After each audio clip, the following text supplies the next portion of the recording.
Vo in chu hei Aizawl MILAR Rualthankhuma Inleng ka nei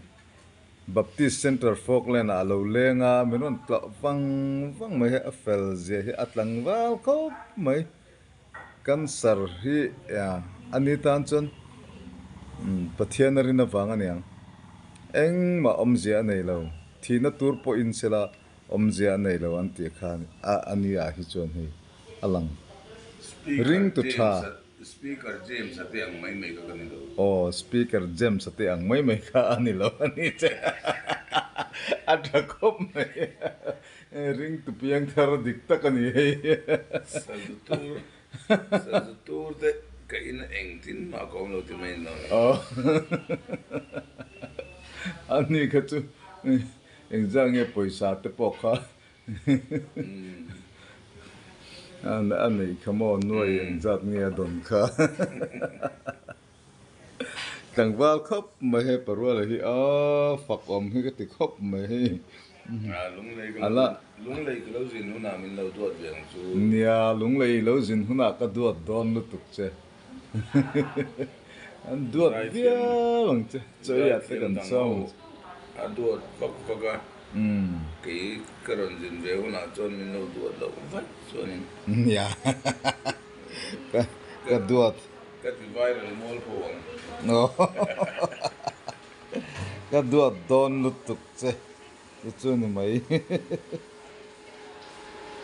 Thei to pin kan duat ang che. Zo di local huna chon. A lung lei local huna chon mo. Ai tu tha tin reng. I du zong kan lo lenga. Ngam te win kan khosak te ron che. Zai kan zir pang. Lung lei nge kan zirang Aizawl la hian nge kan zir na don nge. Tenga ni. Ma se fi min pe ka ga na. Oh. Iti zat ni mai. A fi hian in kan talani kan ngani kan pe chu phal to vak. Oh. Chalutuk. Ka zai school hi som ko ba khata kan man nei ka titana. Cheng za indar kar khata. Chu mi ma riat sari riat ko som ko kumli chung kha.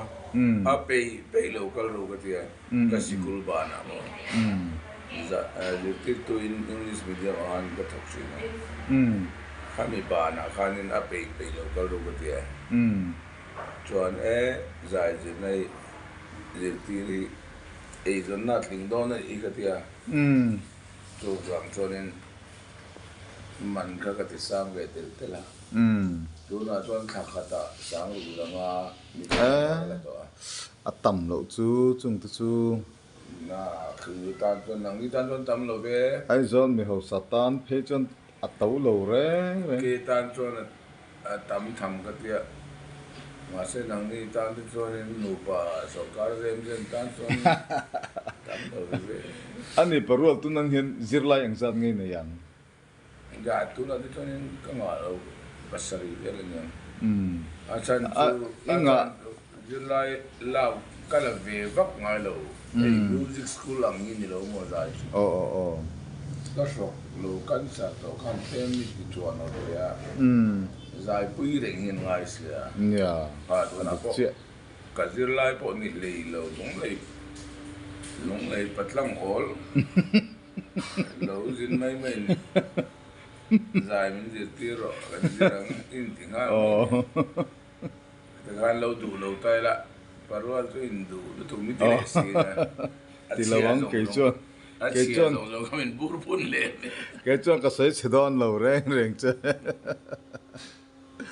Ani le inga ber line ang zat vel ngei nei. som li le pani Chu ni khata iwan zai na sa om em ve. doctor ENT doctor silal dina senior berimo Oh. hey ka cancer kan kentir cancer ni again rino bang phan Oh. avung na sa daw ni ki izay na sa daw ni purol min ki mo zai de zai na sai ke izon na ni ka tia maro tu dam doi ka cheng sang khan man chi thum kha min pia kar khadai ei ka pek sang ye zo ngai dam mai ati ma se kan ei zo kha al ela min kal fek ka dam do ei khamo mi kal fek ka se kan nu ne na ngati nge mon le dam do ke ei zo to se ka tia in rin ne ama chuan kan nu khan o idam do ei na to te po nga vela la be sei ma ni tia chuan ani mo ka tia mar do thotan tlaya ka ba kal le ta ala re si lo la chuan tum just doctor siam para pensioner ne na ka ba kal ten ka tia kan ba kal chu ni chuan tilwar ka ku dung te mor ti lekte amta e kurwal patli ne boka ka hil tlang meng che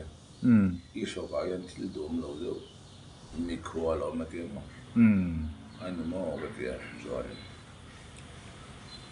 dam doi po ka cholo che biopsy la ro min ti ta chuan biopsy min an lak ta ka chuan in biopsy result ka cancer lo ta mo apa poi le tu chu eng tikum nge sang ni som parum ju nge me o athat ka lo kain hem tan tir inen kol tan tir chu ju ni som panga wai me de sen chi ol khmen alo re pe ta ne mo tuan Aizawl akan cancer kol en kol na kol kha kan la nei thalawa ti chuan phain panta khoi mun nge in kal min ang lo chi chu refer che min refer na chu mo an jere khan ta ko min refer Kolkata chuan ta khan kan zu lut masa min lo en ta camera ta khan ka hokha na Aizawl an mo chi khan ya chuan Aizawl result ang khan cancer khan at ta ka chum to lo mo doctor than chung no nga is specialist in head of department ani lai kan sibula a po chuo ga zung ne lam ka po chuo ka ri e puro am ma ka lu tu am ni chu to pa si am lu tu mo o chuan a tha po la na cha kan se lo to u ka doctor senior ania a lau thong do ana tanga arang ki man ka keng me o lab technician ho ne na tia kan tan thar lop mo bu te in tui ne na da kha kan mu kha ne mo ti chuan in Kolkata chuan nu le tai la helai chuan in ka rin na nga yang em tran na nan tia ta mien le tam ta ma tia ni cho go ko mun da I dap tiang kan tia medica kan kan pe na min lo en le abing ngai bokha kan sa ni mo an sai le chuan an lama ma de wa new town na tang chuan a ka te siang u new town ru new town na khandar ka thum le chal be kan tlan medica chu mo mun dang in ngai to le te ga go ala mai puisa kan seng so mo ba ka dam no nen a siom don khulum nen ka tia chuan Apollo kan kal chin don ni tia apoi le nem ka tia ka tia Apollo kan kal ka an lo pulai an treatment ka 5 star ani sia kan lai na tang khanin an dang zak me ya chuan poisai nei don ni te kon nei ve ni no u doctor te kan nei te lam le ka ti le ni etero doctor ni miêu là chuan apollo parte rei lo te mi lo lak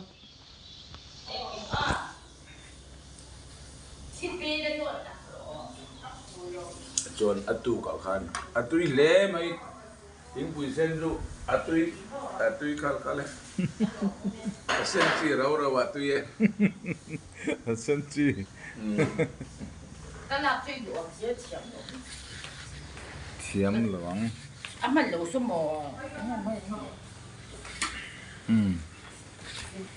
rei lo te ni mai ti hian kan pan ti hian kan han la oh vedevin kha heta hian ei zual voi ti dan ria ja zol boi ti da mi zol boi ti da a vlog ve do na ni rei lo te kan nam lo ăn ủa đó lắm yen sum do na min bang le nga mo chứ ya sum do na ka mang don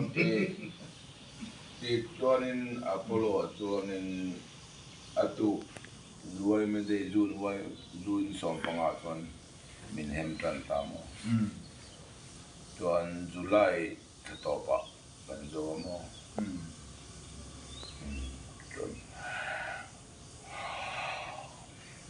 ka ba se man si lo pa zel te ka le zak khan me ya ti kha kan kom le zel don ka doctor khan kan kol dam tong on sibitia chuti na tu ka ti ka lom minen kol tanga mara tun din mo ni galo sin tama pathian ko mai na zara number 1 anal pathian ka da number 2 atun doctor number 3 atun ka fight dan ka oh kan wal suat mi lo ti ra tang ka siet to u lo khan wal mo asam doctor te ni thilan sia ka don ai rồi cái lô ho tụt tới kha mình tuẩm bú thì tan pipe ban vui tan bela plasterin tan plasterin pipe kan an bel airport an cafe me puan sin luhun kan kolum lai kan ka khosikan la ke tlande itu an airport to ni pas ma de wen kapu loading te nga tinga cancer dam lo tung na tinga ive ya or si ban sama ya ani oh pusi van sang a zai thiam sang lui choi thei lo ka ngai san em khani mo or number in katan lo ka phone ni man ne ka flash number above it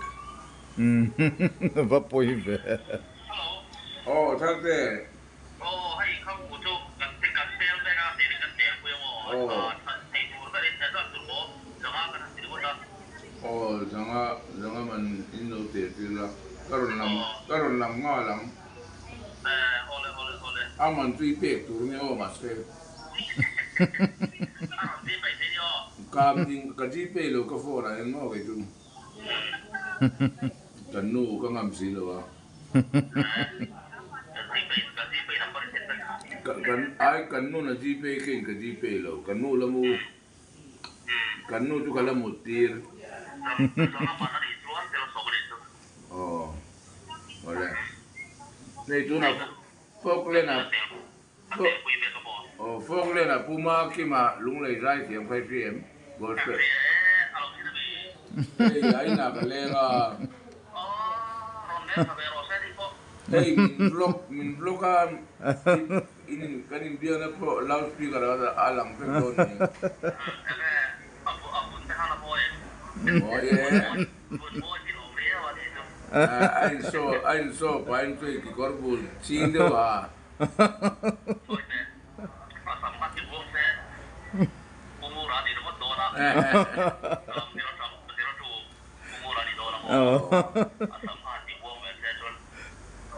abuang dai to atruak vek to ka silang inam don si lo wa avar vek to hey nếu con đi câu là họ thầy biết thầy gì đâu mati nga thầy câu rồi thì câu là sẽ bảo vậy tụi nó chơi sẽ đẹp thằng nó đẹp vậy ani mình mo không có cái gì để đi thôi tao đều đủ tất cả ani yo ani jo MDMA kan senior advisor velo nang ni em je dio di nga de jo ni ngem mo ei tu ra buang le cái đầu tiên đâu ole okay thank you sai chun jam ra le ti chuan ngaihnawm lutuk wheelchair min velak sak ta mo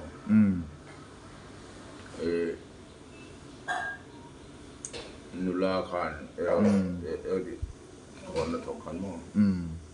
ti chuan in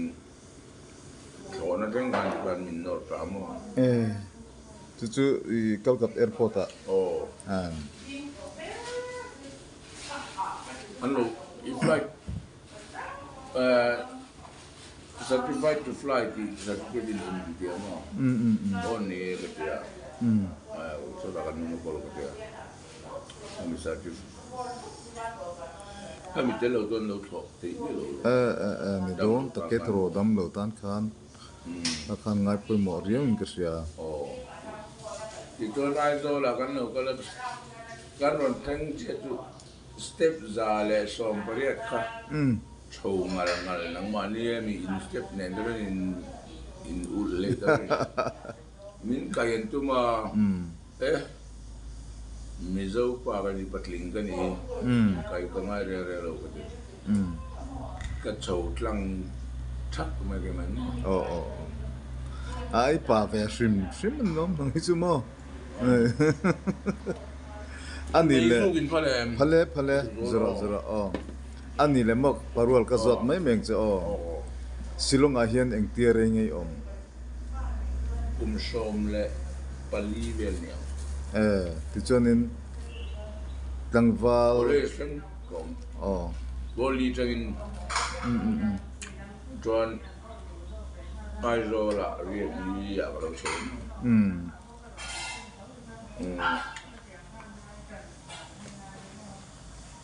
Masa silonga ka omku kan omka kanu service la nya kapa ramboy rel tang unau te pulal de nga kan duisia patumin mo kapa hi Aizawl la forester tu nya half longa kanu kan plan chet kumani tu ramboy kan plan cheta na joram tang half long akan nu khatok da kapa kha ang lo turin minon kan turin ron zina adam lo warina adam lo re tha khan mot pa tam de alif in dai ka dawa ram boy la nen kan thi tu sa sia han o le tu office kal ka office an lo re chot no alo ni ton kum nga ham tan sa mo aron chuak le kha karbi ate pa wana monam kum thum joy al karbi ang long te joy te saria jana kum thum asama kan koin de ni kan ho khan mo parwal pali in unau palin nia mi pa pali kan nia te upalam pang ai ni dot tu upaber dot tu kan nia chuan kapa zel tang ron chuak kha lai ko nu tar lam fa ni ta ni kan fa mo tu na tourist lo ta ko ni a how to ber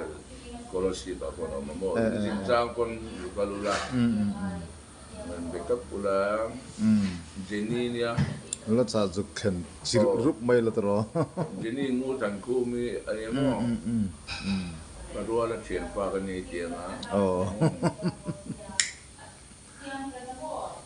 tôi là chọn mấy giờ là cụ va po to cái này tỷ lệ thầy ta mà sẽ chút thì chúng chọn là giải thầy rèn boxia Ivan này cái gì ta lên ngã boxia music kiam lo kan te o pa kada oh ka ti na than chu mm ei som te te nen in zai reng hi na nga mo ka ti na chu na po nga te kan ser chung i zai te min te shop de ma ei channel a kan ma shop ti oh a ko nga kan ma ka zai na tak tak chu om le ka pu oh ka ka ti kan in cheng sang khat chu pe te oh theory ka theory karon se perkla chuan ka tinga kan man na dan o chang de lo ku ba ka nei bi na tham se kan amoi zo oh ta o biu kha a pai de zo mo a best tan phejon ti thum du zo katro zai do na sa pia ke do atrovina olia na azaya asin rin me nang ipiang dang lam bele mai ka tiba mo oh egreta all india radio kan egreta wali khan kan di wala mo dal ka tang sa so ne oh bangan sai bello nga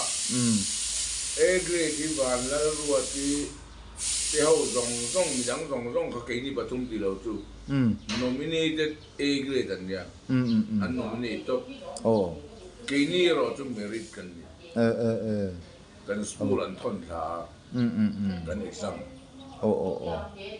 chuan van hluve luwe ka aru kan indu anni chu anron petop ti atiro great kha piwan hlupui po khani thong mi ni e lai ku de pila sang zoli sang zoli bitan chua mi te gan an tam mai pariat pel kan ni ta mo ti oh nang ni chu hlupi kani chu pila sang zoli khamo kan nu nan hianin second cousin nya api anu pila sang zoli nu le kan pui nu hi unau in changbung che lo ni chu ba lu zai la man kal anni chu an kalvok lo medang chu an thiam venwal thiam chu mo mase an kanu hi chu apa la man kala zaila man tui lem lo in ku ba le secret ni jang iron ki ka zai thi pa na ni lo ka zai thi lo pa na ni ko ko the lo amaro tu peti ko pi ni veli na via oh to ka ko mo abikin amaro tu ke po kha ga cancer ma tu ko khan mo kumli kumwa tu kan hei te na de ko hei te zu po kan lem ve jo ka patloi ko mai lo do se vini nu na ngan chen lai kan oh lai tin mai ka class ba na bedroom ma kan sit ker kala senji ke in kela mo rang ba mo de bai mo local om na ku tu na ya ka re cho lo ani chu si van sang phang in PTC akwanin buntong PTC lungara police ho training na kon zai turin kan kal du na ka scooter ka pura rang ba mual zo zor ni zo na kan nam khom nam ta a uak ta mai oi sa keng si lo ak si lo ken pan din te ma ding e kan trai nge de ma te din te zan ni ne ma te pe te online ka mo ne ye te no pe te te ke ka sai ta tong le la ma kan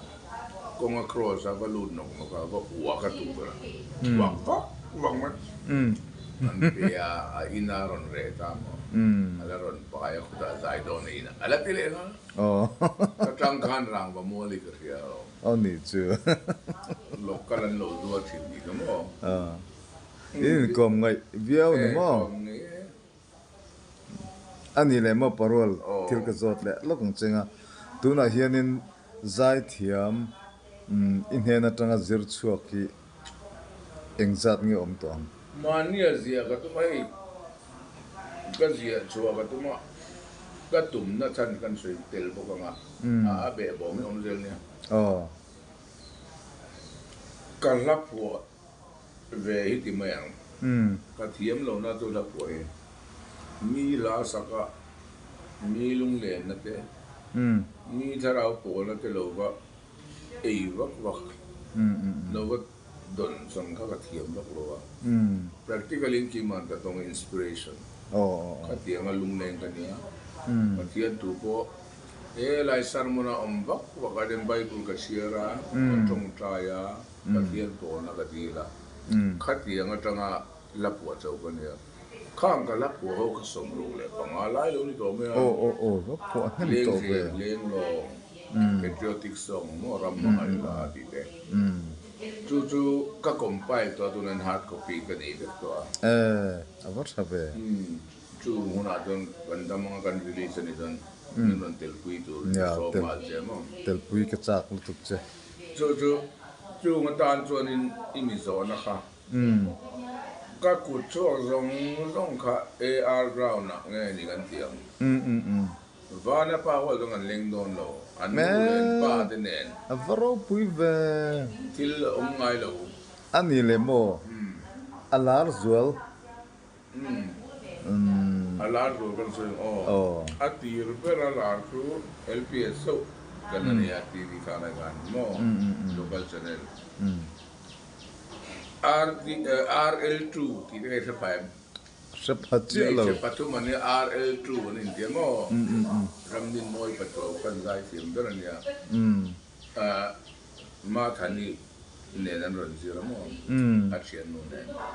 và khai đó cái rồi gì về làm đồ tel về khai nhé chú tôi nên bulan rồi ra na sai gì quý sai lo phẩm ta mo John Belinda Silo Ram luni masakper ni dilaya Kolasi pemika Kolasi pemika Tingdol zo ani pejo poisa ni lo ni ram sila atul in secret ka to matia azai thiam ka wa khat kum kan bulara no school ka din tira ni mo chuan dilai dang jing a kan tinga tel ve mo chuan lo thing lo mani po alar me ma hun la khan mo kha chu lo ta sela ruat fela patro ruat fela patro ya ani alar ve bo ka ni chu ka chiang chu ta tang chuan in lan tun theng in la la ra ni chu la pu nen mo na po athiam em bo ka chuan ruat fela kha chu ko nga ning ka se mo the best na ka sia kha ani bo ka sam ka ko sarinya the best ka Kolkata Bengali no ka mo mizo odeu ka set trong thấy mi lo khanya odeu ka set po khasiam lo mo khasiam bui ni kan zo ka afit a mel pot halom ka Otorigo ni kan ni kan zo vai nu mi zo la sa mi zo la ke sa siam ka om chun na niang ti ro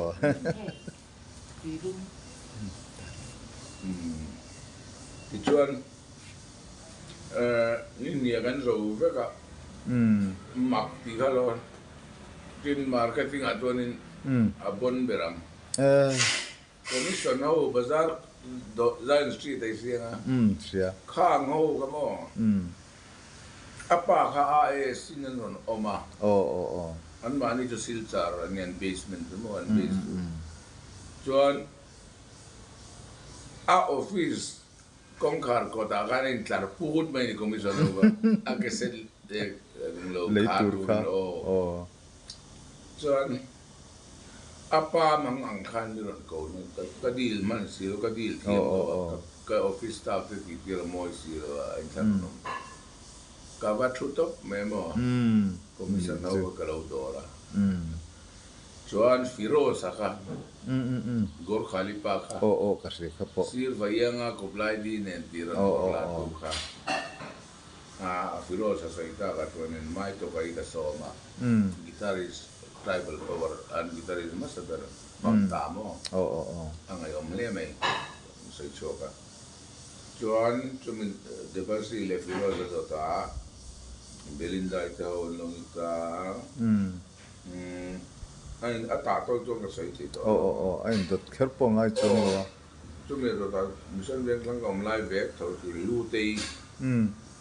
lưu tây rồi là về đấy lutuk chu zai outflow hi dikkat lutuk anh u nào như là giờ mà sẽ u hi ở môi rồi cái này zai thiêm cái tí rồi khai zai đủ tất cả lâu rồi anh mấy cái rồi có mò anh đi chứ chọn lưu tây rồi chọn anh để mình ta tôi rồi cái ngày đó cái ngày đó thì anh mong đó mò cái cần sao hiểm nào bằng anh electric ray kan lâu thì bồi về những ngày đó này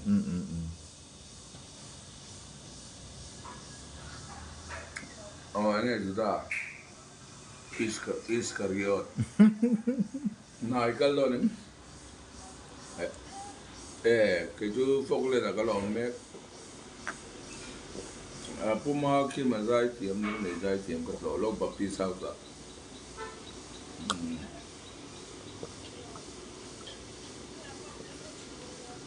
cái lỗ nó akim lệ nó ai chế mà Aizawl lỗ pon mấy cái camera kan anh ấy ở phong akan đã lúc anh mình vlog là lỗ mà vlog mình vlog kan tí quý rồi lắm bài cái gì lại thì bơi thiểm lutuk ha mal sôm tuông này na anh nấu bằng dai ha là đó mà cũng sôm ni pasarin to cái rồi giết sao vậy ai còn muốn nấu bữa còn top 20 at làm mẹ là đâu pa đâu mà sampai ka boys kat sia kha point isu lien tak tin ka terus Aizawl idol ni tur hi chon zai thiam mai ba ka hianin mo le ka thiam icon pon ni set ti to meng ma zapui lo Mizoram pum huwa patan hi chon endinan tuai te po pa ti lang thokin pangu te po Kurel deng so te tu ko zai thiam ania ama atuai ka meng anu tla nei siang no pui te tu nei ma sen chon lu te lo ni ta se belinda te lu te anu ta lien ang lo ke meng step by step lo du no san lien pui te lien ding pui hi mel thabok si ini tu pun larang mai ni lo tu tuan ngaihnawm mai tuan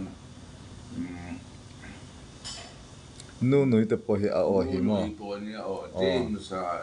idol boral ta kha top 7 mo ang te ania tuan ang lo icon na ma tuan MSC hi thiam cái gì lúc này cái gì bung tlang kho sai thiam cái tí này hình như chứ còn là po hit kha run mun len dun hi cái ngay chặt về team các phần nuôiกันsới thì tel về mấy mấy ngà kami kum kan sang ni pasari kan patum na ni về thamo cái gì rồi pani na ta po kanin buite it luk lo bang vô tay là đón đèn ba cái năng su rockery nha là đủ giống là sạch tiệm giống hay rock làm đâu nha ta lấy cái quý làm bằng ai vậy nên ví dụ ở chỗ nào ta internationally chọn mo ít là nó giàu bằng mà sống trong ai đó chỗ vàng lung oi ta khăn bắt thùng nó không có gì vậy phải Adam don no ta zai thiam rồi cái anh thì vek mấy này tụi thì bồi mò cái thiam thì thiam chuan đang đi có cái ta nhiều quan cái chava lo mi kiang te ran langa lar boga lar lutuk lo in thì nó cái không phải thì nó thiam về thôi cái thiam cái gì xin mẹ ta tiền là adik chuan DJ lo lang tel về để ngay mò chuan in zual boi cousin coming kan soi mai do na ani mo kale don genetic pasari na idol ani bukat chuan sang som pakhat kan mo chuan zual boi top 5 ania chuan genetic top 7 ani khatsu 2014 DJ lalumoi kaka kan ina tanga idol khan ta mo nan ni to le tuan kang kum ve kan tu top 20 pali kan ya lung le miss Mizoram an ti do na lung le ya pakhan na kha sang zeli kha sang de kha sang zeli kha ranjir boka ranjir tu top 20 to na tla kasya sang zeli le zol boi ka zol si mi to top 20 to na tla genetic la bok genetic ka top 7 na so ram ani pani ka gospel in le lo mi le DJ en pali kan top 20 na so DJ ka leng ze ma lutro izai tiam tok ka kilo tin ibo ma to gospel nang ai chan tam izai tiam lutuk ba ni lovin so ba tan in lo genre tha wa ke DJ no hi kanin moto amo eng mami amni chona sa to lo anga anu lepa hin an thur an phur pui hi mo engani alokin a he bet si te po hin ni veka pen si te po hin mo lung le lama po hian anu len pa ten fel anu wang ni anu ber kha anu ber wang khanin leng ze ma kan lu thei da wa ko ran me si amingin kanin mang ve sia parol ramuna adia tu wang zonin gospel is atlang lo mai ro se adia nang mani thu lom le ka dia atla ta re yang tuanin 2011 ton zual boi der on lang pe le ta yang khanin 12 13 kum khadanan ti chin ka idol idol ni ka ma zo ka ai ko na mai no ala kan tu MDM kan ni wangin music domain Mizoram mi MDA ani zone lam ne ni kan thok ko ta da tu idol ni kan bor de ven ke ya mo kan sang ni le som pa ni kan theng to donin khang ba khatsu ka pe ta lo ni zeb lo chon kan nu na ning bo kha ka zai ze nei ka na ni sia eng lai mai bo khan music ne zan ko khan ri reng ma zai thiam lo pui do re mi kan tireng bo ka tireng ma ka tu de la to su atita ni zai thiam tu zai zir pa ngai ke te la idol le icon ni chu la to su I khuang I seng na sang tu ba I kum te po tu na kan lo tam de to ta kumeng cha chiang ngai ni to ang som ruk le som panga chu kan pe to po ta som pariat ka chou ta mo ma se ani emen to le ka te tu na dan kum som ruk pali na ka mang ne ni chu ke yain kum sari in upa ni chu ke hinga sari ka pumangariat ka kalvemek kir le ta egre da po khan ka ti mai no sombre tu magazaya akum so pelina egre ka kleng der